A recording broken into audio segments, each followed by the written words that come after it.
l'équipe, nouvel entretien, un entretien particulier, un entretien qu'on attend depuis longtemps chez First Team. Le 18 février prochain sort le film Le Rêve américain et forcément, on voulait avoir non pas les acteurs, mais ceux qui ont inspiré cette très belle histoire, les agents Bouna Ndiaye et Jérémy Mediana. Bonjour messieurs, on est ravis de vous avoir dans le canapé First Team, on se connaît depuis très longtemps, mais c'est la première fois qu'on peut vous avoir comme ça, en bune à bune, comme on aime à dire. Bienvenue chez First Team. Merci. Merci beaucoup. Bon, on vous sent un peu fatigué, on va pas se mentir. Le tour promo promo du film a l'air d'avoir commencé de manière très intense. Ouais, la promo, c'est quelque chose. On n'avait jamais découvert ça, bien sûr. Et là, tous les jours, déjà, on se lève tôt et on se couche tard. Mais là, en plus de rajouter cette promo non-stop là depuis 10 jours, ouais, il est temps que le film sorte. Ça sort le 18 février. Quand on est agent, qu'on doit garder autant de secrets, qu'on doit être un petit peu discret, comment ça se fait d'un coup d'être sous les projecteurs comme ça et de raconter toute son histoire ? Alors, on ne raconte pas toute l'histoire, mais on raconte une partie, parce qu'en 2 heures, on ne peut pas raconter 30 années de travail. Mais effectivement, Anthony, c'est là où Marciano, le réalisateur, c'est là où il a été fort. Bon, d'abord, par son scénario, quand on l'a reçu avec Bouna, c'est vrai qu'on est tombé sous le charme et ça a été une évidence. On l'appelait le lendemain pour lui dire « let's go », parce que bon, c'est pas qu'il nous court après, mais il voulait il voulait faire ce film. Et c'est vrai qu'on a eu plusieurs approches, à un moment donné aussi d'une série, un peu à l'image de l'agence. Et là, par contre, il n'y en était pas question, parce qu'avec Bouna, ce sont les joueurs, les stars, pas nous. Et on ne voulait pas effectivement leur imposer des caméras au quotidien, dans l'intimité, dans la confidentialité. Mais finalement, un film, c'est un peu différent. On raconte votre histoire, vous racontez aussi les choses que vous avez envie de raconter, mais je pense qu'on a assez raconté de choses pour faire un film sympathique. Ce qui est intéressant, c'est que comment vous êtes, c'est ce que tu dis, c'est qu'en fait, c'est pas vous qui avez dit on veut faire un film sur notre histoire, c'est important de le dire. C'est pas un truc on en parlait un petit peu avant que ça enregistre. C'est pas un truc de mégalo en disant, hey, on a réussi, on veut raconter notre histoire. On est venu vous voir pour justement raconter votre histoire. Bah ouais, en gros, déjà depuis 30 ans, on n'a jamais arrêté faire un bilan pour dire on a réussi. Ça ne nous est jamais arrivé. On est dans notre passion basket, on l'aime tellement. On est dans l'engrenage. Voilà, ça changera jamais. Et en fait, on enchaîne depuis des années. Et quand on a lu le scénario, waouh, là, tu prends quelque chose dans la tête en te disant, mais on est vraiment des fous, quoi. Parce qu'on a fait plein de choses incroyables.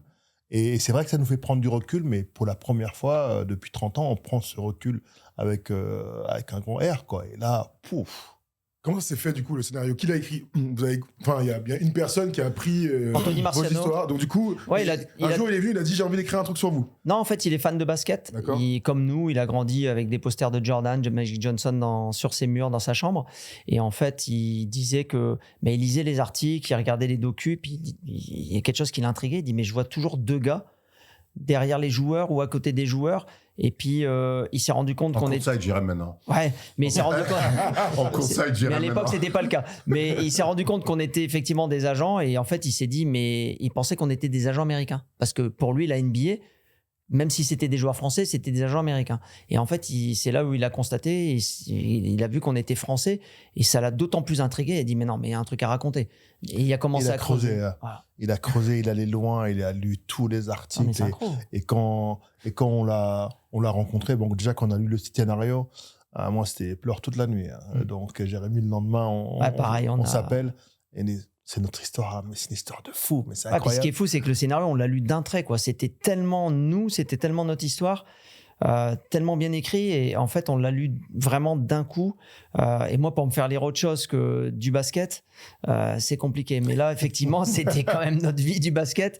Et franchement, non, ça a été une évidence. En fait, c'est le mot, c'était une évidence. Et le lendemain, on s'est appelé, on a dit let's go. On a eu la même réaction. C'est dès que j'ai appelé Bouna qui se lève tôt, et on s'est dit. Ok, on est d'accord. Et qu'on l'a rencontré, il y avait aussi un clic, c'est que quand on se rencontre, nous tous, là, autour de ce qu'on aime, parce qu'on aime ce truc-là, quoi. Je veux dire, le métier d'agent, c'est accessoire. Nous, on aimait le basket d'abord. Et les gens, donc, quand on l'a rencontré, même passion, le mec, c'est un passionné, il connaissait plein de détails sur le basket, et il avait les yeux qui brillaient, tu vois, et on a connecté. Ça, c'est vraiment les mêmes histoires qu'on peut raconter entre nous. au détour d'un Eurobasket à Berlin, Bouna. On s'est retrouvés ensemble, avec Yann Maïmi aussi, à discuter de basket comme des gars passionnés, comme chacun des gens qui nous regardent, je pense, aujourd'hui. C'est juste, on a un point commun, tous, c'est le basket. Et après, on a tous fait notre petit bout de chemin autour. Ah là, on peut y aller, on peut rester là pendant 24 heures. Ah oui, non, mais ça, on a tellement Vous d'histoires. vous nous connaissez, chaque fois qu'on se croise au détour d'un match ou autour du C'est jamais compétition. rapide. Exactement. Ouais, c'est clair. Mais on va prendre le temps là. Il y a le scénario qui est écrit très bien, il y a votre histoire, ça vous touche, vous êtes partant. Maintenant, vous avez plein de qualités, vous n'êtes pas acteur. Il faut l'incarner, cette histoire. Et c'est Jean-Pascal Zadi et Raphaël Quenard donc, qui vont vous incarner. Est-ce que vous avez eu un regard, un droit de regard sur le choix de ces acteurs-là? Non, pas vraiment, non. Et heureusement, parce que c'est vrai que moi, au début, je disais à Bouna, alors forcément, en 2 heures, il ne peut pas tout raconter, Anthony. Pour moi, il y a le basket féminin, parce que c'est aussi une grande page. Jérém, je te connais depuis 15 ans, c'est marqué là, va pas trop vite. Bah bon, bref, en tout cas, dans le film, je voulais aussi mettre à l'honneur, j'aurais aimé mettre à l'honneur, en fait, le basket féminin, mais ça n'a pas été possible. Anthony voulait vraiment se centrer sur nous et aussi sur le basket masculin qui, on va dire, qui est plus parlant, entre guillemets, pour le grand public, sans manquer de respect. Et Dieu sait que j'aime le basket féminin. Et en fait, en réalité, on n'a pas... Je dirais, et heureusement qu'on n'a pas eu à donner notre avis sur les acteurs. Alors au départ, et en plus nous on connaît pas les acteurs, parce qu'avec Bouna on regarde beaucoup de matchs, mais pas de films. Et ça faisait longtemps que, et c'est vrai quand on regarde des films, c'est très occasionnel. Même si on prend beaucoup l'avion, quand on est dans l'avion, c'est soit on bosse beaucoup, ou soit on dort. Sauf les films de basket ou de sport. Ouais. Alors là, on les a tous vus, en tout cas. Vous savez qu'on a fait une tier list des meilleurs films de basket. Je vous enverrai le lien parce que j'imagine que vous avez autre chose à faire. Mais pour. Il n'y avait pas encore le rêve américain. Il n'y avait pas encore. Il n'y avait pas encore le rêve américain. Nous en voulez pas. Espérons qu'il soit dedans. Ah bah grave. On en refera une. Mais Après- Vas-y, Jérém. Non, je dis après, c'est sur le, on va dire le casting. Ce qui s'est passé, c'est qu'on est allé effectivement, quand Anthony nous a donné les noms, on est allé effectivement faire nos recherches. Ah, vous connaissiez aucun des deux, vraiment, Bah, de nom ou de loin, quoi. Moi, je connaissais 2 noms, Jean-Pascal Zadi comme Bien Bouna. Mais sincèrement, je n'avais jamais rien vu sur lui, même pas un film et même pas voilà, quoi que ce soit. Moi non plus. Et Raphaël Quenard, je ne le connaissais pas. Donc, et là, c'était embêtant parce qu'il est censé jouer mon rôle, je ne le connais pas. Mais du coup, il nous a envoyé des liens, on a regardé des films. Alors, c'est vrai qu'au début, moi, je me suis dit, waouh, il est quand même dans des rôles un peu. Il m'a fait penser un peu. Un côté un peu Dupontel avec aussi un mélange Patrick Devers. Alors ça parle peut-être à l'ancienne génération. Mais c'est vrai que du coup, moi, c'était un personnage assez... Raphaël est vraiment détonnant comme acteur. Et je me demandais effectivement pour un rôle comme celui-là, mais au final... et surtout quand j'ai regardé son discours au César, ça m'a rassuré parce que je me suis dit, waouh, quel poète le gars. Je me suis dit, bon... Il parle bien le mec, c'est impressionnant. Hein. Mais ce qui nous saute, nous on l'a vu le film, c'est vraiment un feel-good movie. Alors nous on avait un regard de gens qui connaissaient votre histoire et je trouve que les 2 acteurs, à un moment donné, moi je regarde le film, je dis ouais c'est eux. C'est Jérémy et Bouna. Bah non, c'est la même je chose. trouve que dans la sagesse, dans ce côté toujours positif, toujours c'est toi et que quelque part Raphaël Quenard c'est toi aussi. Je vais de l'avant, j'ai peur de rien. Le feu, exactement. Et je trouve que là-dessus, justement, ils vous ont appelé, vous vous êtes rencontrés parce qu'il a fallu qu'ils s'imprègnent de vos personnages. Oui, on s'est plus que rencontrés. Ouais. On a passé. D'abord, Raphaël est venu à la draft NBA il y a 2 ans. Et puis, on a fait aussi le match des Spurs à Paris. Et puis, avec Bouna, on en rigole tout le temps parce qu'en fait, le match des Spurs en courtside avec eux, on n'a pas pu bien regarder le match parce qu'ils nous ont posé 1000 questions. Et on a fait aussi des déjeuners, des dîners. Donc, effectivement, on a passé du temps avec eux pour qu'ils puissent s'imprégner de nos personnalités. Et ils appelaient même nos femmes, mais ça, je vais laisser Bouna raconter. Ouais, donc, ils voulaient s'imprégner, quoi. Enfin, c'est des vrais pros, parce que moi, je les voyais déconner en face de l'écran. Et puis, je me disais, ouais, les mecs, ils doivent arriver tranquilles. Non, les mecs, ils sont bossés comme des tarés. Et à un moment donné, ils nous ont appelés. Attends, je peux avoir le numéro de ta femme? Je dis, ouais, tu vas te calmer quand même, là. Ça va trop vite. Et donc, juste pour s'imprégner de nos personnages, quoi. Mais au final, quand je vois certaines scènes, c'est les scènes qu'on a vécues, quoi. C'est nous, quoi. Puis il y a surtout... Il n'est pas les scènes de basket, rassurez-moi. Ils ne sont pas du tout basket, hein, on est d'accord. Ouais, mais écoute, Mais ils Ils se sont débrouillés pour les non-basketteurs. Ils s'en sortent pas si mal. Franchement, Dans les Scott, ils sont pires. JP, il a un petit. Je pense qu'il y a des acteurs. Je pense qu'il y a des acteurs qui n'auraient pas pu faire ce qu'ils ont fait. Et c'est vrai que Jean-Pascal, quand je suis allé sur le premier entraînement, j'ai vu que Jean-Pascal, effectivement, il avait déjà un petit peu de basket parce que, comme il disait, il jouait sur les playgrounds à côté de chez lui, même s'il est plus foot à la base. Et Raphaël, par contre, pas du tout de basket, mais il connaissait aussi un peu le basket parce qu'il avait personne de sa famille qui avait joué à Challes-les-Eaux à l'époque, et puis un de ses cousins qui a joué à Aix-Maurienne aussi au centre de formation. Donc il allait voir les matchs des membres de sa famille.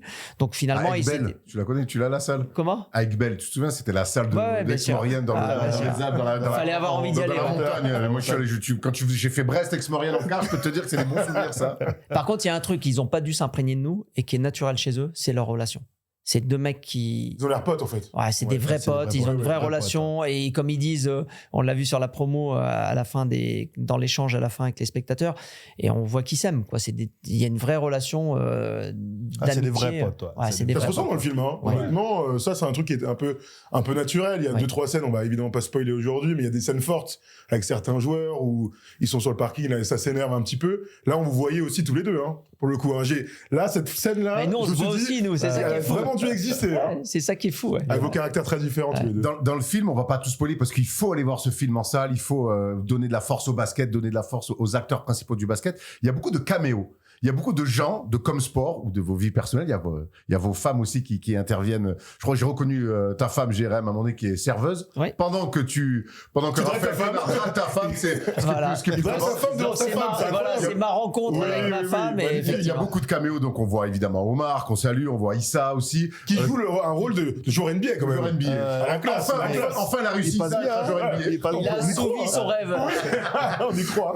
C'est important aussi pour vous parce que tu vois, tu as un t-shirt Bouna où tu mets comme sport family. C'est devenu quelque part aussi comme sport une famille. C'est important de mettre aussi tous les acteurs de l'agence en avant. Ouais, en fait, ce concept-là, c'est pas un concept marketing, hein, c'est un concept réel. C'est-à-dire que nous, à la base, le seul moyen pour nous d'exister dans ce milieu super compétitif des agents donc NBA, c'est d'être nous-mêmes déjà différents. Parce qu'on est différents. Déjà, on aime le basket, il y a plein d'agents, c'est des avocats, c'est des businessmen, mais ils n'aiment pas le basket, quoi. Ils vont pas avoir Bon, quand on va voir un match de cadet à Charenton, comme il y a 2 semaines. À Charenton, et qu'après la draft de Victor, on va en Serbie pour voir le U18 à Nij, et là, on arrive et tout le monde nous regarde et fait « What the fuck you guys doing here ?» Tu vois, vous avez eu le meilleur joueur de la draft ou de la planète et vous êtes là en train de voir... Ouais, qu'est-ce que vous faites là, quoi? Voilà. Et en fait, c'était important pour nous de faire un clin d'œil à toutes ces personnes qui, sans elles, on ne serait pas là. Voilà. Donc, nos femmes, et puis tous ces mecs-là qui partagent la même passion que nous et qui sont à fond. C'est vrai qu'on a commencé à 2, mais derrière, pour grandir, il faut une équipe, quoi. C'est une équipe qui gagne. On voit très bien de quoi tu parles. Voilà. Ça nous parle. Et cette équipe qui gagne, en fait, tout le monde était présent dans ce film avec une petite apparition. Et on voit beaucoup Omar. Hein. Il aurait pu se coiffer quand même. Il aurait pu se coiffer, Omar. Il passe bien. Comme ça c'est son style. Du bureau. C'est son style. Il y a un truc qui est frappant dans le film, c'est toi, tu rencontres ta femme pendant cette période-là où vous lancez l'agence. Toi, ta femme est déjà là, mais on voit que chacune, à leur manière, a un apport. Et dans le film, c'est très mis en avant. Le soutien de vos femmes, on a presque l'impression que sans le soutien de vos femmes, vous ne seriez peut-être pas arrivé. D'un point de vue des finances, déjà. Voilà. Il y a tout ce côté-là. Bien sûr, mais les finances que tu n'avais pas à l'époque, je dirais, même si tu voulais faire croire que l'inverse. Ce qui est marrant, c'est que je le racontais hier, c'est qu'au départ, quand on a démarré, et moi j'étais sur Valenciennes et j'allais voir beaucoup les matchs de Valenciennes-Orchy, puisque j'ai démarré à développer d'abord le secteur féminin, même si j'étais un peu aussi sur le basket masculin.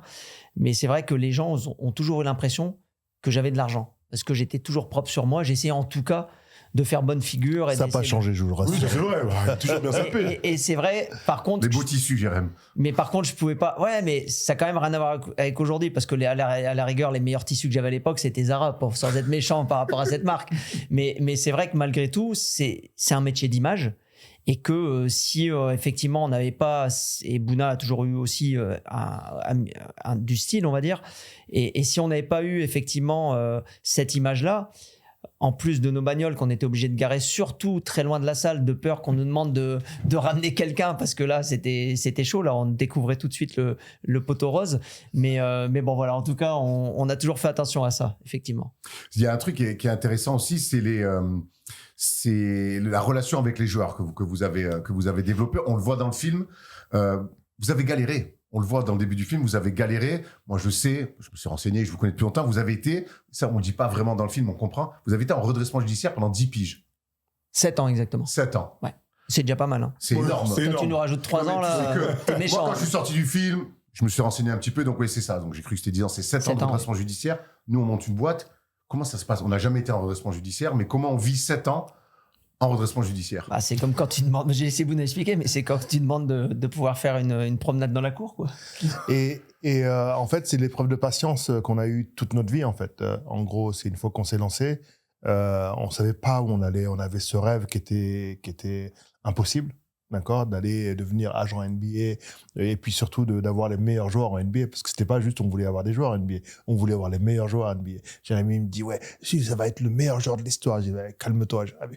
Non, ça tu verras. Mais en fait, au final, ce rêve impossible,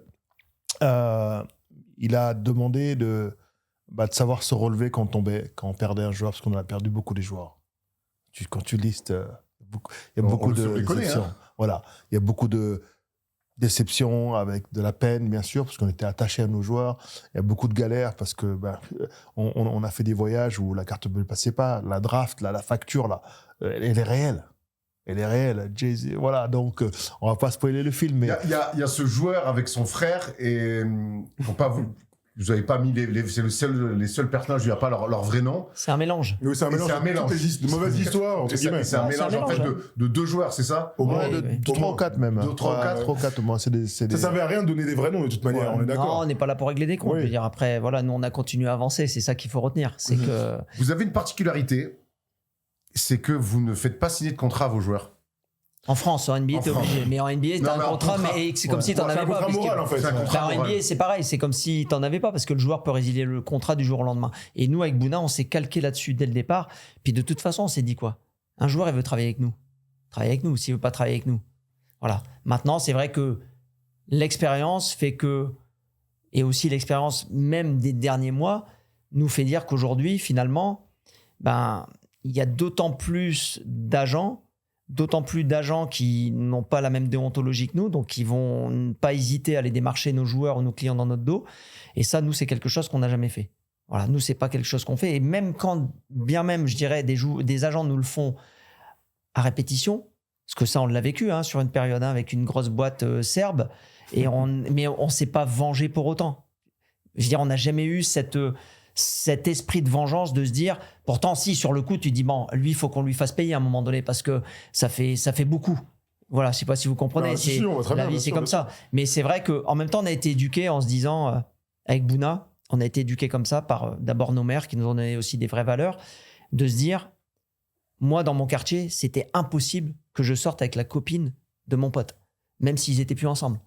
Vous comprenez ce que je veux dire? Bah, moi, c'est une règle de base de ma vie. Voilà, Donc, oui, je suis plutôt d'accord avec exactement. toi. Bah, oui. c'est les mêmes règles. Ouais, Voilà. ouais. Tout Sauf le monde n'est que- pas pareil. Exactement, Voilà. exactement. Ah oui. voilà, donc ces valeurs positivité qu'on a eues, elles étaient nécessaires. Et fatalement, quand ce redressement il dure autant de temps, on se dit, écoute, on va prendre le temps, on réapprend à gérer. Parce que quand tu as fait ça, tu as mal géré. Ou alors, tu n'avais pas le choix.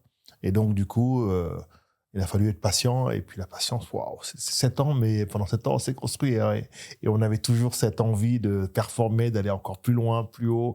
Et ça a payé. Ouais, parce que le redressement, ce qu'il faut savoir, c'est qu'à chaque fois que tu dois sortir un paiement, ça passe par l'administrateur. Donc, il faut que tu ailles, en plus, tu te déplaces pour qu'il te signe les chèques pour les règlements. Mais les gros chèques, tu parles ou... Non, tous les chèques. Tous les chèques. Tous les chèques. jeudis, tribunal de commerce de Versailles. ouais, c'était Voilà, une bah, galère. tu Ça a rentres dans le duré 7 bureau. ans, ça. Ouais, Tu rentres dans le bureau, on regarde ton compte. Ok, t'attends, tu peux payer tant de facture. Tu t'en vas et tu reviens à la semaine Et d'après. quand a eu la libération, alors, du coup? Est-ce que c'est Bah, une c'est fois les que t'as- fameux été 2016? Et une Ou fois que ça se t'as- passe avant, déjà? À 2012 déjà. 2012. Une fois que tu as Première payé 2012. tes dettes à 100%, D'accord. tu n'es plus en redressement. Ok. Et là, tu fais ce que tu veux, quoi. Parce que 2012, c'était quoi? C'était la resignature de Yann et de Nico, je crois. Oui. Ouais. Le même été. Ouais, ouais. C'est leur Enfin, la signature après, ouais. leur vraiment vrai premier contrat NBA, entre guillemets. Pour tous ceux qui ont envie de voir le film, allez-y. Je pense que c'est le 18 février, la fanbase basket doit absolument y aller. Je pense que là, on peut se faire une deuxième partie où on va quand même dire plus de choses sur votre vraie vie. Et donc, si vous voulez pas être spoilé. Pourquoi vous notre mettez vraie un vie? point On a une maintenant. fausse vie? Non, Non, mais là, je veux dire. on va sortir du Voilà, film. on va sortir du film. Ok, On va sortir Voilà. du cadre du film. Allez-y à fond, en tout cas, les amis. Mais le film, juste un dernier Oui, mot. vas-y. Juste un dernier mot. On en a parlé déjà bien, pas mal. Mais ce qu'il faut retenir sur ce film, et c'est un message qu'on veut passer, c'est le message aussi du film, c'est que n'ayez pas peur de vos échecs. Et je pense qu'on l'a vu avec Bouna, on a aussi effectivement encouragé toute une nouvelle génération d'agents qui, c'est assez marrant, à l'inverse de la première génération qui était avant nous, travaillait seuls. Maintenant, on voit que tous les agents, même ceux qui sont en train d'arriver ou qui sont là depuis un certain temps, travaillent aussi en binôme. Donc en fait, comme vous, je pense qu'effectivement, les gens ont compris que c'est mieux en binôme que seul. Mais ça, nous, on est d'accord. C'est-à-dire que, mine de rien, tu partages la pression, tu partages les bons, mais surtout les mauvais moments. J'imagine que si, pendant ces 7 années, Jérémy ou Bouna, vous étiez tout seul, à un moment donné, il y a tout pour lâcher. Bien sûr. D'être à deux, mine de rien, c'est... Et c'est qui le feu et la glace, là? C'est Erwan Le Feu. Hein. Bon, de toute façon, moi, je suis Bouna dans l'histoire. Hein. Je suis Bouna. Je suis pas encore parti vivre aux États-Unis, mais j'y pense. Le feu, c'est la génétique. Tu as pu changer le E par le O et on était... Oh, je sais pas du tout, c'est quoi? Le fou. Ah oui. Oui, parce que Thomas, il a pas à lire. Ah ouais, marche, j'y étais pas du tout. Pour conclure sur le film, moi je dirais, avec du recul, hein, si je suis basketteur ou pas d'ailleurs, et que le 18 février, je vais au cinéma parce que ce film, j'ai vu tellement de gens impactés par le film, impactés positivement. C'est vrai. Voilà, et j'ai vu une jeune fille qui m'a parlé et qui me dit j'étais une conne, ce film m'a donné une claque, j'ai pris une claque et elle pleurait comme ça, mais elle pleurait, continuait à pleurer, mais là je suis tellement motivé et j'ai pris une leçon de vie et demain merci, elle s'en va en pleurant, mais franchement ça... Mais moi, ça va toucher tout de suite. Je vois ce que tu veux oui. dire. Nous, quelque part, on n'est pas agent de joueur, mais on est allé voir ce film il y a 3 semaines. En amoureux d'ailleurs, tous les deux. Tous les deux d'ailleurs. Non, c'est vrai. On est ressortis. À 10h du match, à Gaumont, comme ça. On est ressorti du film, c'était le matin à 10h. On est en pleine construction d'une entreprise aussi. Il y a une relation qui s'est faite via le basket.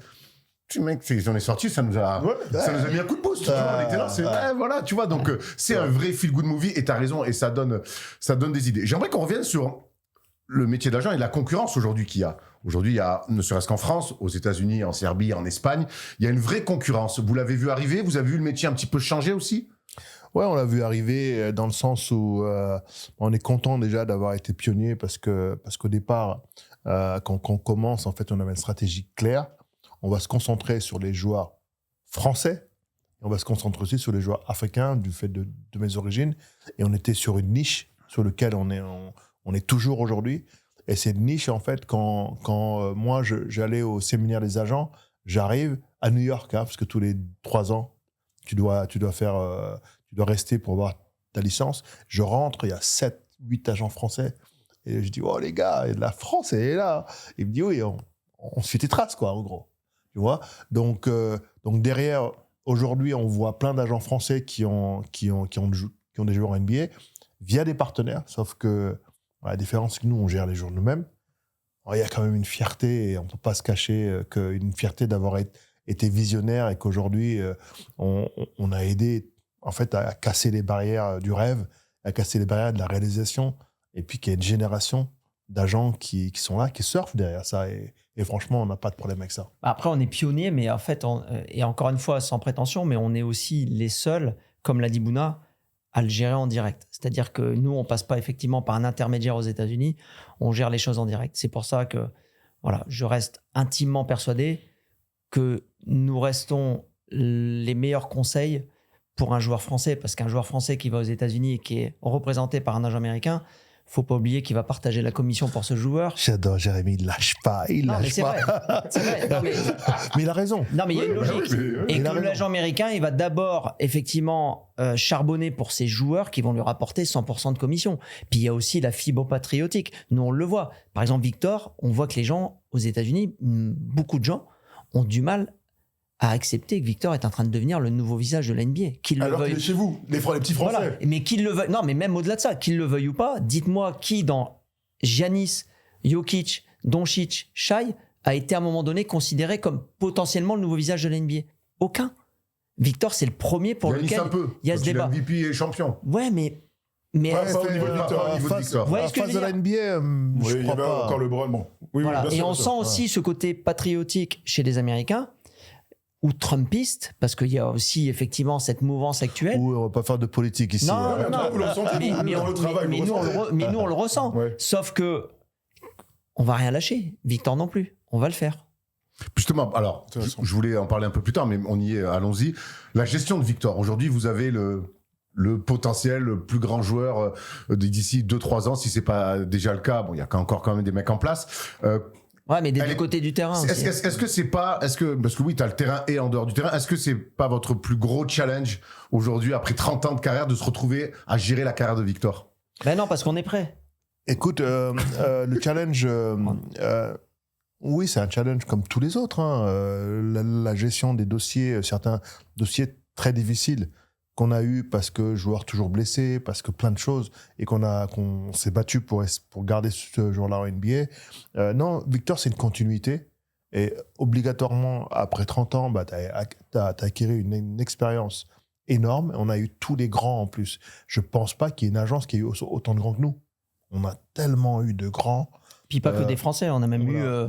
eu Mozgov, les- on a eu Les Sahersen Pourchaud, du ouais, Sénégal. les Olivier Gouez et les Sahersen. Et ensuite, il y a qui d'autre Quand tu dis des grands, c'est les grands jeux, les oui, pivots. Ouais, hein. les gens de grande taille. Ouais, les gens de grande taille se Rudy, profilent, Alexis quoi. Aginsa. Ouais. Enfin, Youssouf Affal. on a eu tellement de grands avec lesquels on a vécu plein de choses pour essayer de régler les problèmes de pied, les problèmes des pieds, les problèmes de mouvement, les genoux qui rentrent.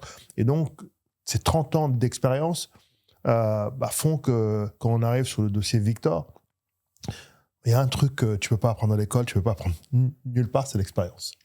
Oui, Voilà. puis attends, il y a un truc que je voudrais dire aussi dans la chronologie, c'est qu'au départ, on nous taxait de ne pas avoir de joueur NBA, donc DJ Mbenga, après de ne pas avoir joueur drafté, draft 2005, Gelabal, Turiaf, Maimi, bref, après tous les autres que vous connaissez, qu'on n'avait pas signé de contrat à plus de 10 millions de dollars, après plus de 100 millions de dollars et après plus de 200 millions de dollars. Et en fait, on a franchi toutes les étapes. Ce qui est sûr, c'est que Victor, il arrive aussi, les planètes sont alignées. Il arrive aussi à un moment où on a toute cette expérience qui nous a préparés pour accueillir un joueur comme Victor. Parce que c'est sûr que si Victor arrive il y a 15 ans, et à l'inverse d'un autre agent qui a dit il n'y a pas longtemps que sa grand-mère aurait pu le gérer, je suis désolé, mais ça, c'est... Je vois pas... Les foutaises. Bref, C'est voilà. foutaises, oui. On va pas insister là-dessus, mais voilà. Mais tout le ça- message est passé, Jérém. voilà, on est d'accord. Mais tout ça pour dire que effectivement, il faut être prêt à pouvoir accueillir un joueur comme ça. Et puis même nous, en termes de structure, aujourd'hui, on a 20 salariés. Je veux dire, il y a toute une équipe autour. Il y a des gens qui sont dédiés à plein temps pour lui. Donc c'est ça aussi la réalité. Mais T'as des gens qui sont à 100% sur c'est Victor. on est pour tous. Mais quand je veux Ouais, dire ouais. pour Donc, lui, ce qu'on fait pour Victor, on le fait aussi pour Rudy, on le fait aussi pour Exactement. d'autres. Parce que le but, c'est qu'il n'y ait pas non plus de friture avec les autres joueurs. Victor ne peut pas prendre toute la non, mais place de non toute plus. façon, tu donnes aussi en fonction de l'activité que génère un joueur. Mais c'est sûr qu'un joueur comme Rudy, c'est aussi déjà beaucoup de temps, bien évidemment. Et c'est des joueurs qu'on gère depuis 16, 17 ans. Nico, plus de 22 ans. Voilà, donc c'est un accompagnement et ça dépasse le basket en réalité. Est-ce que c'est compliqué parfois de la part de vos joueurs qui vous disent j'en veux plus, vous vous occupez pas assez de moi? Parce que quand on a beaucoup de joueurs comme ça, est-ce que parfois c'est dur de trouver l'équilibre? Mais Oui, moi, excuse-moi, non, Jérémy. vas-y, je t'en prie. Il y a toujours ce sentiment d'en vouloir plus, mais quelle erreur en fait, parce qu'à un moment donné, on dit oui, je te vois pas, etc. Mais sauf que je vois les joueurs 14 fois, 15 fois par an, mais il n'y a aucun agent sans prétention aucune de mon niveau qui va voir son joueur 14 ou 15 fois. Et surtout à D'accord. 40 ans, voir un match cadet. Bon, ouais. Et voir les championnats Donc, les championnats d'Europe U18 donc, à Nice, exactement. en Serbie. Donc je je vais dire viens ça. voir les futurs joueurs draftés ou pas, je viens les voir en France. Bah, c'est pas une découverte, c'est-à-dire donc- que Bouna, à l'inverse d'un gros agent concurrent NBA, qui est partenaire avec un Français, je veux dire, les jeunes, il les connaît pas. Ouais. Il va le connaître juste à l'approche de la draft ou pas très longtemps avant. La différence, c'est que lui, il les voit jouer à intervalles réguliers. Là, on est allé à Charenton voir Messi Iwani. Et d'ailleurs, je pense que le film lui a fait du bien vendredi soir parce qu'hier, il a mis 31 points, 17 rebonds. Voilà. Mais Ça bon, lui a donné des idées quoi, pour la je suite. pense. Mais il y a quand même des joueurs qui sont partis dans Ouais. cette très longue histoire, vous le disiez tout à l'heure. Qu'est-ce qu'ils vous reprochaient, ces mecs qui partaient? Et qui En fait- parfois sont revenus En d'ailleurs. fait, hein. c'est comme c'est exactement ce que je disais. C'est d'abord des fois il y a la jalousie, d'accord. Il y a la jalousie parce que certains entourages en fait disent oui, qu'ils travaillent que pour Victor, ce qui est faux, d'accord, parce qu'il y a certains joueurs qui ont été draftés très très haut et puis 6, 7 mois, 8 mois plus tard se plaignent, mais qui ont été draftés super haut. Et ça, c'est aussi notre travail. Il y a des joueurs qui 6 mois avant la draft, ne jouaient pas. Donc voilà. Et donc, pourquoi ils jouent ? Non, mais il faut se dire ce qui est. Et ces joueurs-là qui disent oui, les parents qui disent oui, déjà qui font des comparaisons, malheureusement, on ne peut pas toujours comparer certains joueurs entre eux. Oui, et puis là, tu es dans l'incomparable. Donc, et deuxièmement, quand tu n'apprécies pas que quelqu'un, nous sommes expérimentés et qu'on vient de te voir tous les mois, mais que tu en veux plus, non, c'est pas possible. Parce que c'est pas, parce que personne d'autre pourra faire la moitié de ce que nous on fait. Mais après, ils s'en rendent compte, sauf qu'après, ils sont plus avec nous. En général, il y a un truc, Aaron, excuse-moi, mais il y a un truc qu'on n'a pas dit aujourd'hui. Et je pense que c'est hyper important pour éduquer tous les gens qui nous regardent aujourd'hui. En fait, votre métier, c'est quoi, très concrètement ? Parce que ça va du scouting, là, ce qu'on vient de dire avec les plus jeunes, jusqu'à la négociation des contrats quand ils ont 25-30 ans. Il y a la draft au milieu. Racontez-nous un petit peu comment ça se passe. Toute la mise en place du travail dans l'accompagnement, parce que nous, en fait, si on part du principe que si le joueur, et c'est ce qu'on souhaite quand on recrute un jeune, c'est qu'il ait cette envie de travailler. Parce que la différence, il n'y a pas de chance. La chance, c'est la résultante du travail. C'est plus tu vas travailler, plus tu vas te créer ta chance. Et donc, nous, c'est un peu l'histoire du film. C'est qu'à force de travail, on s'est créé cette situation-là. Et pas l'inverse. On n'a pas attendu chez nous que la chance, elle tape à notre porte. Et donc, les jeunes, c'est ce qu'on veut. C'est-à-dire que quand on s'engage avec un jeune, c'est un message fort. C'est qu'on veut qu'il bosse comme nous. Et s'il bosse comme nous, il doit y arriver. Alors, je vais te donner ma perspective de ce qu'on fait. En fait, c'est un métier qui est en 360. D'accord ? D'abord, c'est un accompagnement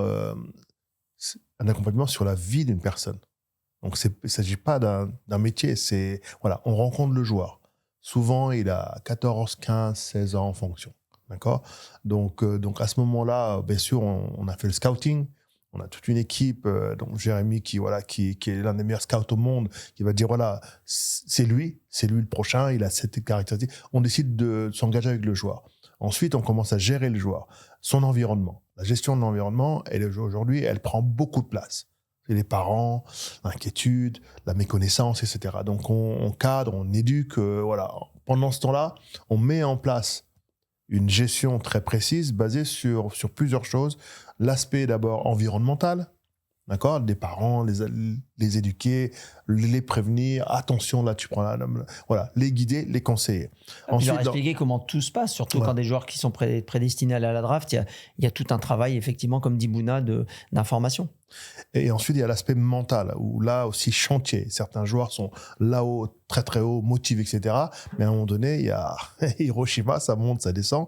Et il faut, s'il y a besoin de thérapeute, mettre une thérapeute. Donc voilà, nous, on peut déjà donner des conseils de base pour essayer de stabiliser.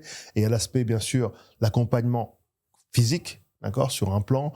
Là, on travaille avec les clubs, avec les coachs. Et nous aussi, on a un staff, des experts autour. Et donc, on les encadre pour améliorer les performances en disant, on veut que tu deviennes un top athlète. Si tu dois être un joueur d'Euroleague, il faut au moins avoir. Voilà, si tu veux être un joueur NBA, il faut être un avion de chasse parce que c'est une ligue de voilà. Et ensuite il y a l'aspect donc technique sur lequel on met un plan qui est là, on restructure pour se dire voilà, on va commencer par travailler d'abord sur ton profil. C'est d'abord défend. La défense, c'est quoi, défenseur élite, etc. Donc on montre aux joueurs ce que c'est et ensuite on travaille avec les clubs bien sûr. Et la partie technique où on hiérarchise en disant cette année, on va stabiliser, par exemple, sur ton tir. Je te donne un exemple. C'est ce qu'on a fait avec le Yimga, par exemple. On a travaillé beaucoup sur le tir pour stabiliser son tir. En plus, au départ, il tirait de l'épaule. Et on a fait en sorte que pendant tout un été, il travaille pour que le tir soit plus dans l'axe et plus naturel, qui ressemble plus à un vrai tir de basket. Voilà, c'est un exemple. Et un autre exemple, par exemple, Evan Fournier, je me rappelle, parce que Evan, c'est un énorme travailleur. Il était à fond. T'as pas besoin de lui dire, lève-toi. Et Evan travaillait tout en même temps. Il était embrouillé. Début de carrière en NBA, c'était chaud. Et à un moment donné, il a fallu qu'on aille en disant, écoute, ce serait bien que t'écoutes. D'accord? Faut qu'on fasse un choix. Quand tu drives et que tu vas pas trop vite, tu galères. D'accord? Donc, on va se concentrer sur tirer à 40% à 3 points. Et on va se concentrer sur driver et finir, mais lancer. Le mid-range, on le laisse tomber. Il a fallu qu'on aille au bout jusqu'à un moment donné, il dit OK. Voilà, il accepte, mais il tape le mur parce qu'il joue plus. Et là, on travaille sur 2 trucs. et il excelle, et ensuite on rajoute le mid-range 1 an ou 2 ans plus tard. Voilà.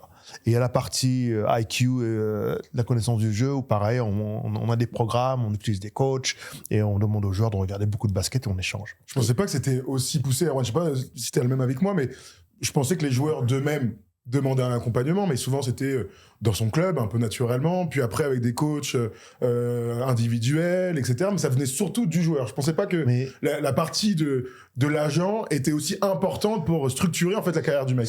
C'est ce qu'on fait. On est comme sport. Quand vous proposez, voilà, c'est ça. on est pas vous qui le faites. Quand vous proposez, en bah fait, oui, moi, c'est ça aussi. Je le sais parce que j'ai parlé avec des jeunes joueurs avec qui vous travaillez ou qu'on refusé de travailler avec vous. Mais vous, quand vous prenez un joueur jeune, vous lui dites, voilà le plan. Il y a un plan. Il y a un plan écrit. Il y a un PowerPoint en disant, voilà, je t'amène de là à là. Ouais. Voilà tout ce qui va se passer. C'est pas juste, viens, je te représente. Donc là, on est content. Ouais. D'accord, c'est qu'ils écoutent. Tous, bien sûr, parce qu'ils écoutent et qu'ils prennent note et qu'ils apprennent, parce qu'avec toute humilité, d'accord, il y a beaucoup de choses que les gens regardent parce qu'on l'a fait et ils font la même chose. Il n'y a pas de problème par rapport à ça. On est là que pour un moment, et ensuite, si on peut diffuser ce qu'on a appris et ce qu'on a mis en place, c'est très bien. D'accord. Après, il y en a à qui on donne des pages et puis derrière, ils nous font des enfants dans le dos. Ça, c'est moins cool. Parce que c'est arrivé. Je m'étonne. C'est arrivé que des gens sont venus, ont passé deux jours avec nous où on échange. Oui, je veux apprendre, je suis un jeune agent. Celui qui insiste, on lui a souvent remis. Puis derrière, on voit des dingueries qu'ils font derrière. Ouais. Mais t'as oublié que quand tu commençais... C'est l'histoire de la meuf qu'on disait tout à l'heure, dans le quartier. La copine des copains. Voilà, donc... Mais c'est pas par hasard. La gestion, elle est très précise. Bien sûr, c'est quelque chose qu'on a développé dans le temps. Hein. On n'est pas né avec ça. Hein. Puis le travail estival, il n'en a pas parlé, mais bon, il y a aussi un gros plan chaque été pour faire travailler de façon très précise nos joueurs. Voilà. Et puis encore une fois, et plus le joueur est demandeur, plus ça va nous encourager aussi à le faire travailler, bien évidemment. Est-ce que vous avez le même type de plan pour les coachs? Ah ouais, là... Ouais, exactement. Les agents de Vincent Collet, accessoirement. Là, je vais laisser de la même manière. Chacun a besoin d'un plan. Je veux dire, c'est pas une question de basket, une question de vie.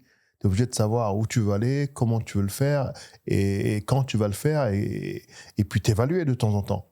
Donc, on fait la même chose. Est-ce que tu veux être un coach du championnat de France? Si tu veux être un coach d'Euroleague, est-ce que tu veux un jour... Ça vient de soi-même, encore une fois. Ou c'est vous qui dessinez la capacité du mec.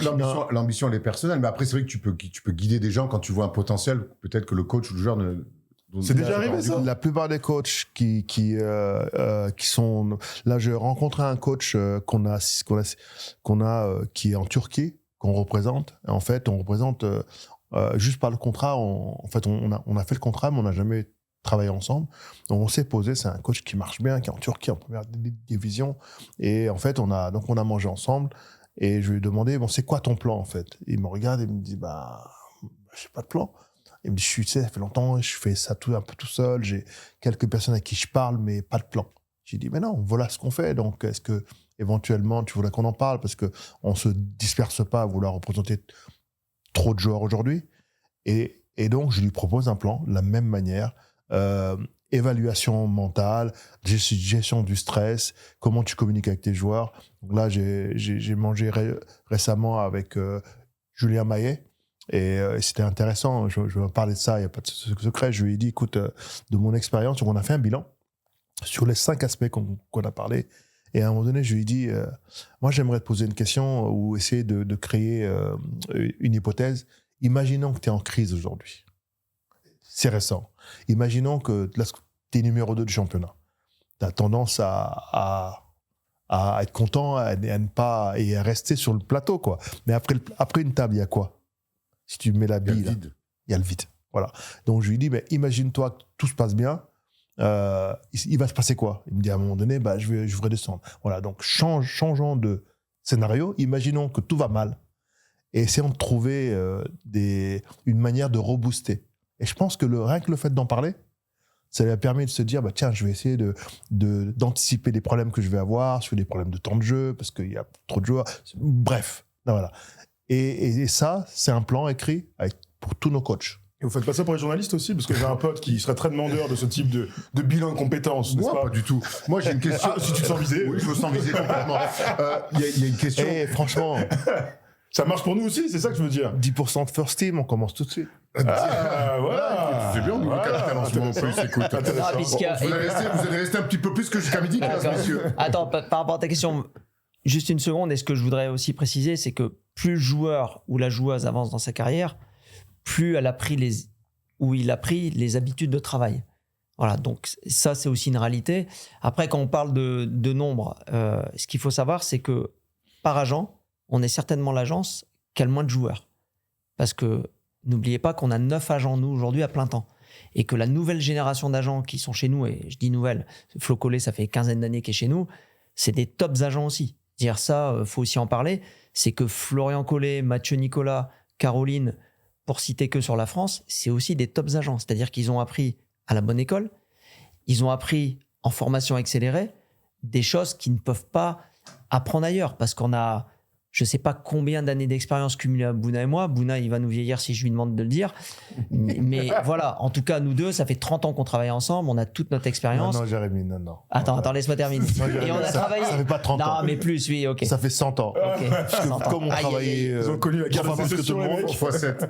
Ah ouais. Et même dans le Le basket. premier joueur qu'ils ont eu, c'est Verchingetorix. Bon shooter. Bon shooter, défenseur, fluendy. Non, mais il est 30 ans, mais c'est vrai qu'on a travaillé 2 fois plus que la personne normale. Donc c'est au moins 60 ans, ça fait 120 ans en C'est disant vrai. 100 ans. C'est vrai. Et puis on a Boris aussi dans le basket féminin, qui est un de nos partenaires depuis le début et qui est historiquement certainement le meilleur agent dans le basket féminin mondial. Donc forcément, toute cette expérience cumulée fait que nos jeunes agents, ils ont grandi à une vitesse qu'ils ne pouvaient pas espérer avoir ailleurs. Je veux qu'on aborde un aspect important aussi de votre métier, surtout quand on est à votre niveau dans ce métier-là, c'est l'influence. Quand on est agent quelque part de Victor, quand on est agent de Vincent Collet, qui est à l'équipe de France, quand on a à un moment donné 80% chez les filles, chez les garçons, des joueurs ou joueuses en équipe de France, on peut Pourquoi des fois... l'influence? Ça s'appelle le travail? Non, alors attends, j'y arrive, Jérém. L'influence, c'est que par exemple, peut-être sur des choix de coach, quand ton coach le représente, prendre un joueur, c'est des choses des fois où les journalismes peuvent fantasmer là-dessus. Comment vous le vivez, vous, par exemple, quand Victor vient pas à la Coupe du Monde ou qu'on vous dit que c'est vous qui influencez, quand on vous dit de prendre des joueurs un peu par rapport à l'autre chez les filles ou chez les garçons? Est-ce que c'est un truc, des fois, c'est un peu... Comment vous le vivez, ça, des fois, ce truc? On dit, vous êtes trop influencé, vous influencez trop les choix dans le basket. Alors justement, j'aimerais avoir des exemples concrets. Parce que je vais vous donner un exemple. Franck Tilikina, il est à Strasbourg. On est à 2 doigts de le signer. Et on n'a jamais demandé à Vincent Collet, qu'on représente déjà depuis peut-être 15 ans, d'intervenir sur le dossier. Jamais on demande à Vincent. Comme on dit toujours avec Bouna, si un coach veut le faire de façon naturelle, en faisant la pub de son agence, on ne peut pas l'empêcher de le faire. Mais on évite et on ne demande pas à nos coachs de le faire. Et vous savez, il y a une autre réalité dans le sport, c'est que dans le vestiaire, il se passe beaucoup de choses. Et c'est surtout les joueurs entre eux qui parlent. Et c'est souvent les joueurs qui Comme aux vont Jeux Olympiques. Oui, non, mais c'est souvent les joueurs qui vont encourager les autres à effectivement changer. Et nous, on l'a vécu à notre détriment. Voilà, ça s'est passé par exemple avec Clint Capella et Houston. Bouna a une anecdote à raconter là-dessus. James Harden, quand il lui a demandé qui c'était son agent et qu'il a entendu que c'était un nom à résonance, à consonance africaine, soi-disant, il aurait piaffé. Voilà. Ce qui est fou, mais voilà, qui serait a priori la réalité. Donc, ce que je veux dire par là, c'est que les meilleurs commerciaux, de toute façon, ce sont les joueurs. Mais même les joueurs, on ne leur demande pas. C'est-à-dire que nous, cet été, on a entendu qu'il y avait un jeune joueur français qui arrivait dans une équipe où on avait déjà un de nos gros joueurs. Vous pouvez lui demander à ce joueur en question. On ne lui a jamais demandé d'aller démarcher ou d'emmener dans sa roue le jeune joueur. Et la même chose donc en équipe de France ou même dans les clubs, on n'a jamais poussé un de nos coachs ou la fédération à prendre un de nos clients. Par contre, en revanche, ce qui s'est passé, c'est qu'on suggère. Voilà, je vais donner un exemple particulier, un exemple qui aurait pu être peut-être décisif pour le basket français. Salvateur. C'est par exemple en 2015, il y a à un moment donné un blessé. Le championnat d'Europe en France, championnat d'Europe en France, en 2015, donc on est champion en 2013, et en 2015 on joue chez nous, et c'est vrai qu'on peut faire le doublé, quoi. Et à un moment donné, il y a un joueur qui se blesse. Et à ce moment-là, il se pose la question de est-ce qu'on prend un joueur extérieur ou est-ce qu'on garde Mohamedou Diaité. D'accord ? Moi, à ce moment-là, j'ai appelé Vincent et j'ai dit écoute, sache qu'il y a Yann Maimi qui est là. Et pour moi, Yann Maimi pouvait faire la différence pour gagner. Voilà. Donc, et finalement, il a décidé de prendre Mohamedou Diaité. Aucun problème, c'est son choix. Est-ce qu'il a fait le mauvais choix ? On ne saura jamais. Mais bon, quand je vois la finale, peut-être que Yann Maimi aurait pu stopper Pau Gasol qui nous a mis 40 points. En demi-finale, 40, voilà. Donc voilà, c'est un exemple. On n'a jamais influencé. Moi, en tout cas, tu suggères quand même. En tout cas, mais on entend. Après, vous faites partie, c'est pas blanc ou noir. C'est-à-dire que vous faites partie malgré tout du milieu, et qu'évidemment qu'il y a des discussions, mais c'est des choses qui ont été dites par moment, et je trouvais ça archi intéressant d'avoir votre avis, parce qu'on vous avait jamais entendu mais ça, c'est des fantasmes. C'est complètement il y en a des millions des fantasmes. Les gens ils pensent que je suis millionnaire, Jérém. Donc moi je le suis pas pour le coup.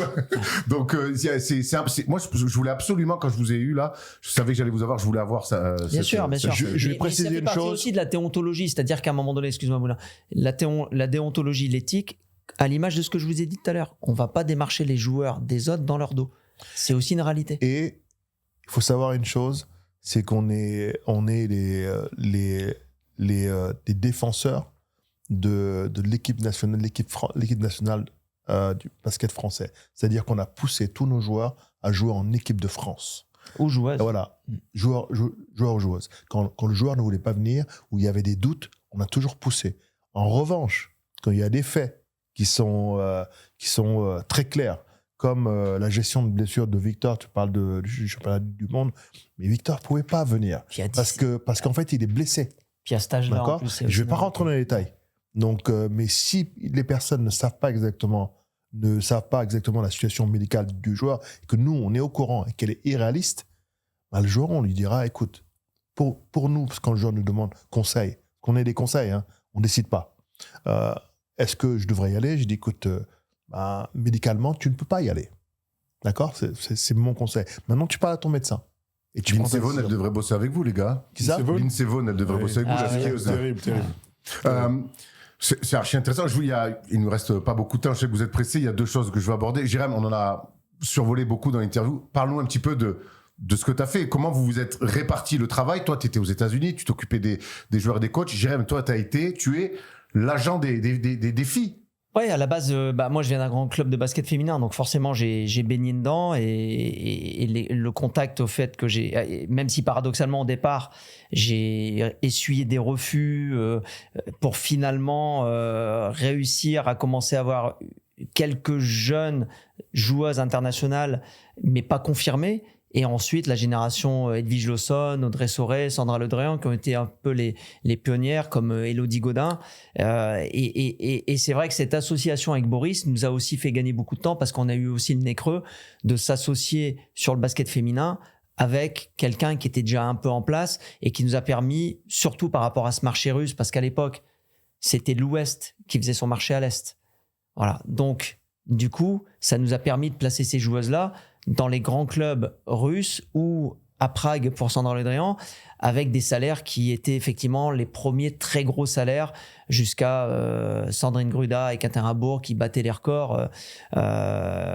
Tu peux nous donner un ordre de grandeur sur une saison, comment elle prenait Sandrine à Ekaterinbourg ? Non, parce qu'on a la confidentialité là-dessus. Il y a prescription, non ? Non, mais même s'il y a prescription, je veux dire, de toute façon, à Ekaterinbourg, les salaires, ça se passait entre 500 et 1,5 million, voilà. Quelles que soient les joueuses. Donc, et à Monaco, on le sait aujourd'hui. Et Sandrine, c'était pas la moins pire. Ouais, mais apparemment, au bout de 7 ans, pas assez à son goût. Au bout de 9 ans, pas assez à son goût. On peut pas s'empêcher. Non, mais bon, c'est pas méchant, mais bon, après, elle est partie jouer à Fenerbahçe, je crois qu'elle a gagné 3 fois moins. Donc, je me suis dit qu'on a fait du bon boulot, je pense. Bon, elle l'a reconnu, elle m'a appelé, elle s'est excusée. Voilà, il n'y a pas de problème. Ouais. Est-ce que tu t'as géré les carrières des garçons comme celles des filles ? Avec surtout celle maintenant avec la WNBA qui est en train d'exploser et toute cette nouvelle vague française qui brille. Alors, vous voulez dire dans l'accompagnement Oui, oui, alors après, ce qui est sûr, c'est qu'on peut pas forcément... par exemple, Sandrine, c'est le cas. C'est quelqu'un qui était très bosseuse. Et du coup, elle a vite compris que nous, on ne pouvait pas investir autant qu'on mettait sur un joueur prospect NBA parce que le retour d'investissement n'a rien à voir. Le retour sur investissement, par contre, elle a investi sur elle-même. Et c'est là aussi où c'est ce qu'on fait. Je veux dire, à un moment donné, quand un joueur arrive en NBA, bah là, on te dit maintenant, tu gagnes ta vie, c'est toi qui vas te prendre en charge sur la partie travail. Je veux dire, c'est logique. Quand tu commences à gagner ces sommes-là, faut pas s'attendre à ce qu'on va continuer à payer à un moment donné. Donc, il y a une logique aussi par rapport à ça.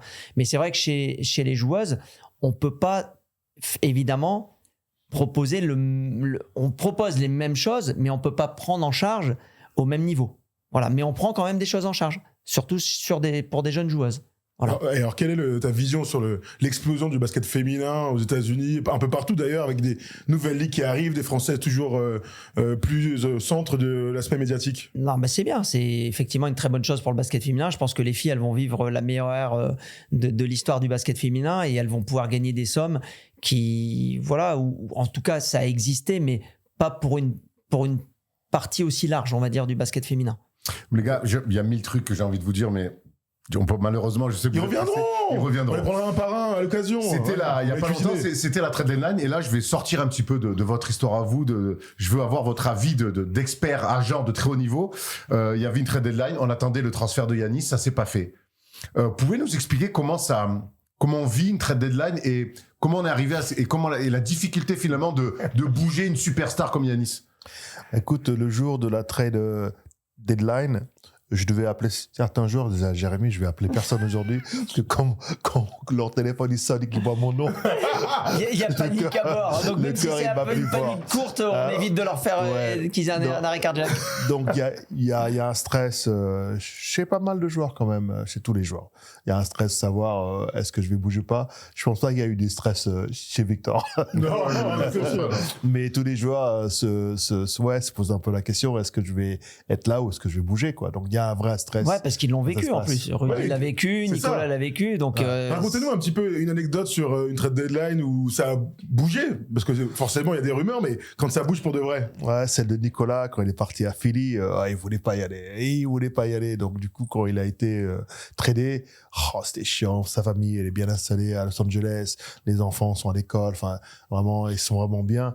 Et puis, à ce moment-là, putain, j'ai pas envie d'y aller. Donc, il a fallu tout faire. Et en plus, tant qu'il passait pas la visite médicale, le trade global de James Harden était bloqué. Était pas validé, ouais. Donc, du coup, à un moment donné, on a le jet privé quand il veut, il est prêt là, mais il faut qu'il monte dedans avant 15h. Ben, il a fallu pousser pour qu'il y aille. Et dans ce cas-là, vous avez le rôle de grand frère de quand il avait 20, enfin c'était à 22 ans, vous disiez pour Nico. Là, vous avez un rôle hyper important pour le rassurer. En fait, notre rôle est toujours le même. Déjà, on dit la vérité, d'accord, et on dit ce qu'on pense. Et à un moment donné, malheureusement, tu dois aller faire ton travail, quoi. Tu peux pas refuser, de toute façon. Non, c'est ton travail, tu dois le faire. Écoute, monte dans l'avion et ensuite, on va essayer de gérer les problèmes familiaux au fur et à mesure, quoi. Mais tu peux pas te poser des questions comment je les règle. Et puis quand tu signes en NBA, c'est le jeu, tu le sais de toute façon. Business is business. Donc, mais bon, c'est des moments. Dans tous les cas, on essaie de rester nous-mêmes parce qu'en gros, on peut pas jouer à une autre personne. Et ce qu'on vend aux joueurs, c'est qu'on est authentique, quoi. Si on se sent pas, on arrête de bosser ensemble. Ah, puis on a perdu des joueurs comme pour ça, à cause de ça. Je veux dire, de dire la vérité, des fois, ça peut être rébarbatif. Et puis il dit, mais il y a deux cas de figure. Soit je me remets en question, ou soit je change d'agent, parce que j'en ai marre qu'il me rebâche les mêmes choses.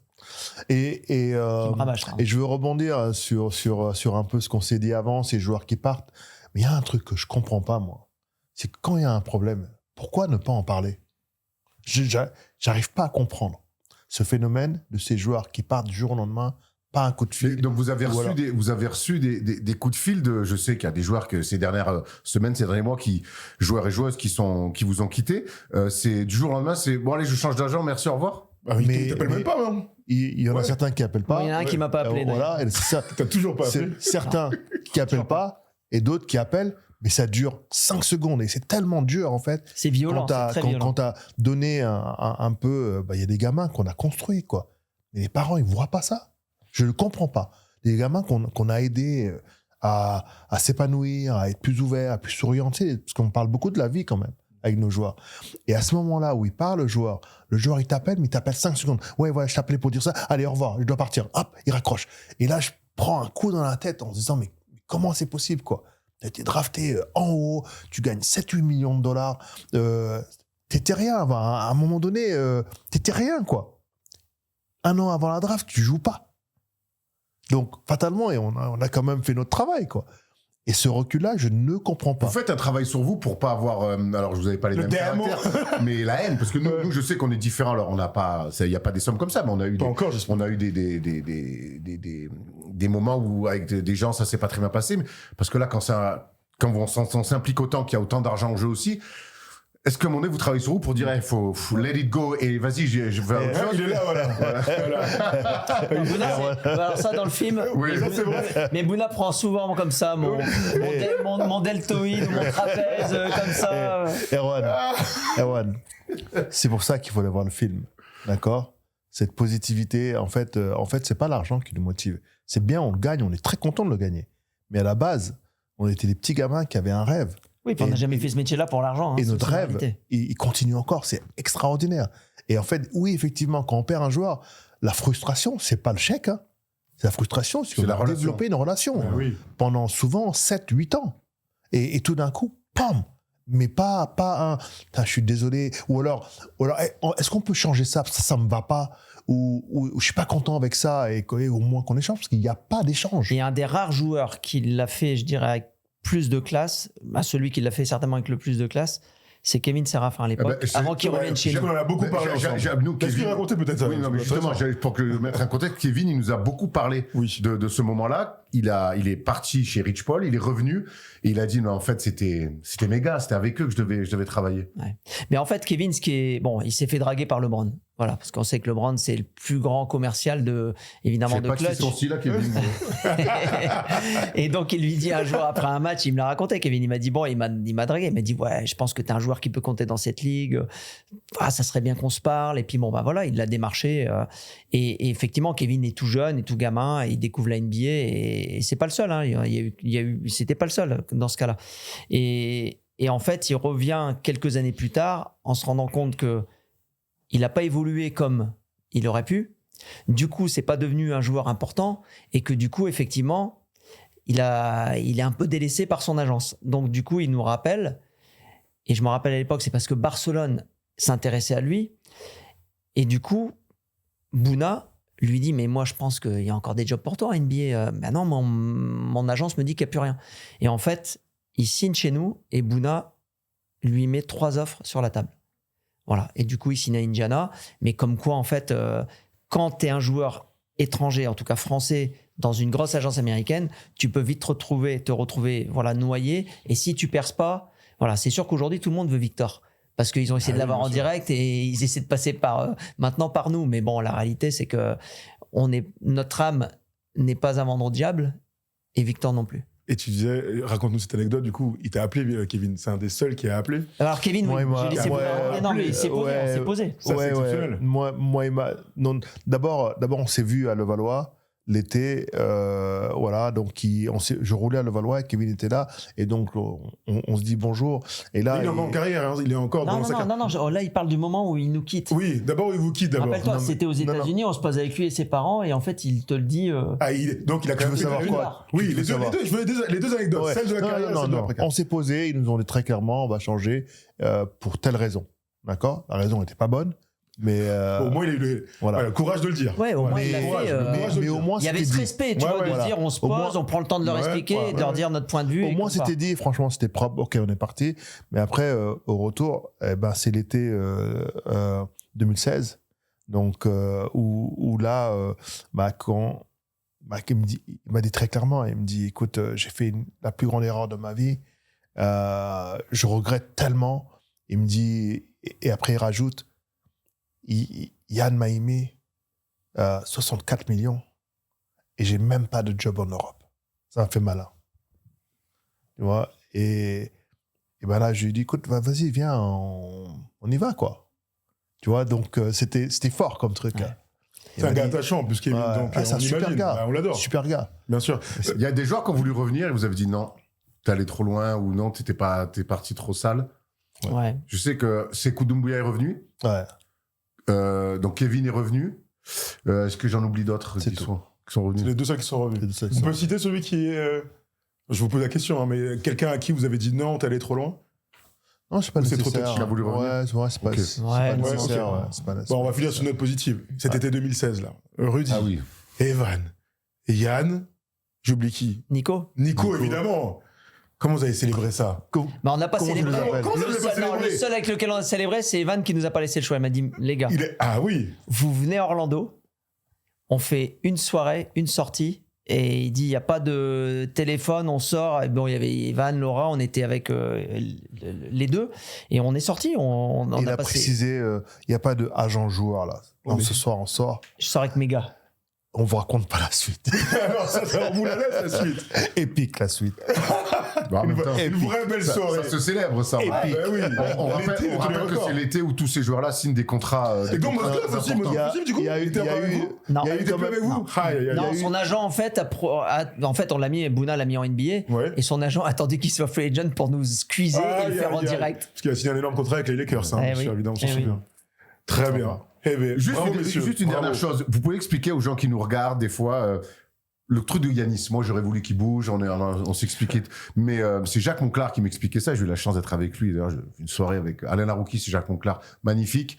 Où on a refait le monde et on a reparlé de votre film d'ailleurs. Mais expliquez-nous la difficulté, même quand tout est fait pour qu'il puisse partir, de bouger une superstar comme ça. Appelle Alex Sarati, c'est donne-lui son numéro. C'est qui? C'est son agent. Donne, envoie. Hein.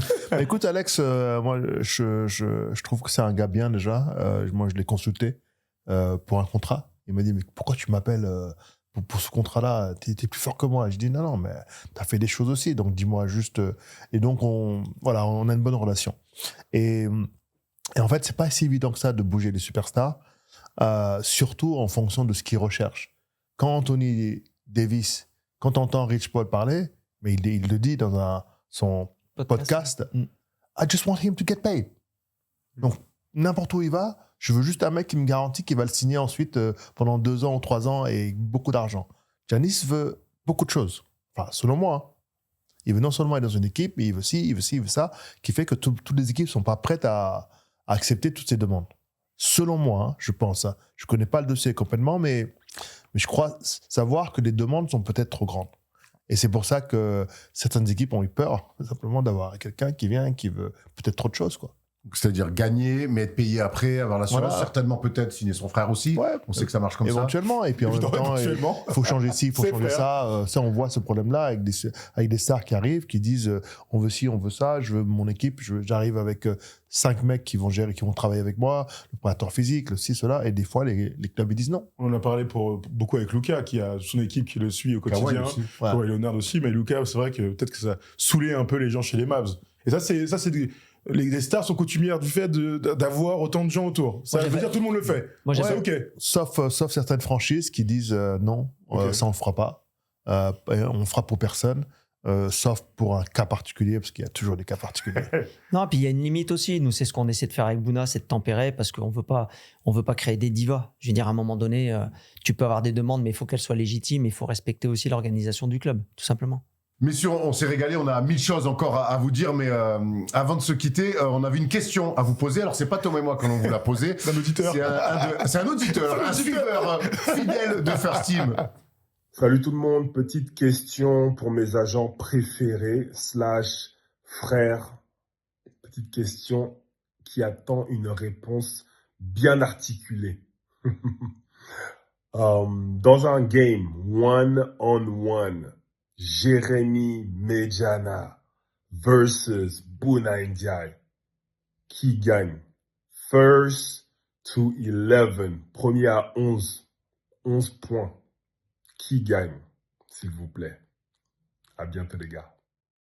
Attends, regarde, voilà. Ils ont voulu répondre, on n'était même pas de retour en plateau. Voilà. Ça excite un peu tout le monde. Celui qui veut prend la main. Alors, déjà, ça dépend quand. Ah, Parce qu'à l'époque où on s'est connus, si je l'empêche et on va le dire comme ça, s'il n'a pas le droit de rentrer dans la raquette, j'ai une petite chance de gagner.